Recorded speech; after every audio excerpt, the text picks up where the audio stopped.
नाव सांगा तुम्हाला. शिवानंद रामण्णा वाकडे, बाजूला गावचे मी ग्रामीण भागातून. तर या ठिकाणी वय? माझे वय काही 61. तुम्ही काम काय करता? त्यानंतर शिक्षक होतो, निवृत्त शिक्षक आहे सध्या मी.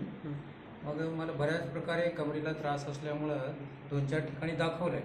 मिलिंद जोशी वगैरे सोलापूर इतर ठिकाणी दाखवलं, तरीही कमी झालं नाही. मग फिजिओथेरपी इथं शेळके सरांनी आहेत म्हणून इथं या ठिकाणी दाखवण्यासाठी आलो. मग 15-20 दिवस म्हणा किंवा एखाद्या 1 महिन्यापर्यंत मी या ठिकाणी ट्रीटमेंट घेतलं आहे. मग त्याच्यानंतर ते सांगितल्याप्रमाणे मी व्यायाम किंवा इतर काही गोष्टी, कुठलेही इंजेक्शन नाही, गोळ्या नाही आणि कुठल्याही प्रकारचं बाहेरचं औषध गोळ्या घेतलं नाही. तर फिजिओथेरपीमुळे माझं सर्व काही आता कमरेचा त्रास कमी झालेला आहे. आणि सांगितल्याप्रमाणे मग जे आहे काही त्यांनी दिलेले व्यायाम प्रकार जे आहेत मी नित्यनेमाने दररोज पहाटे करत असतो. तुम्हाला किती दिवस होता सर त्रास? मला त्रास बऱ्याच कमी 5-6 महिने त्रास होतो. आणि त्यासाठी तुम्ही इथे येण्याआधी काय काय ट्रीटमेंट केली होती?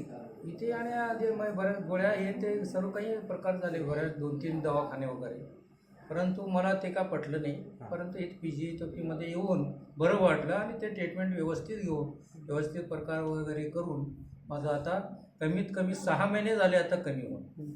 आता सध्या गाडीवरती सुद्धा शेताला जाणे येणे किंवा 2 दिवसाआड वगैरे मी करत असतो. मला काही त्रास नाही. इथे येण्याच्या अगोदर किती दिवस अगोदर त्रास होता तुम्हाला? इथे येण्याच्या 5 ते 6 महिने त्रास होता अगोदर. मी शेवटी वेळेसच मी या ठिकाणी. आता तुम्ही तुम्ही ट्रीटमेंट घेतली तिथे, त्याच्याने किती समाधानी आहात तुम्ही? समाधानी म्हणजे कमी कमी 80-90% मी समाधानी आहे. आणि आता कमरपट्टा सुद्धा बांधून मी प्रवास केलो. मग आता कमरपट्टा नाही ते सुद्धा प्रवास करू लागलेला आहे. आता तुम्हाला कोणता त्रास नाही ना तेवढा? आणि तसा जाणवतो, परंतु व्यायाम प्रकार मी जर एखाद्या दिवशी नाही केलं तर पुन्हा त्रास होतो. थोडं नॉर्मल. म्हणजे तुम्ही आता पूर्णपणे समाधानी समाधानी आहे. थँक्यू. हो.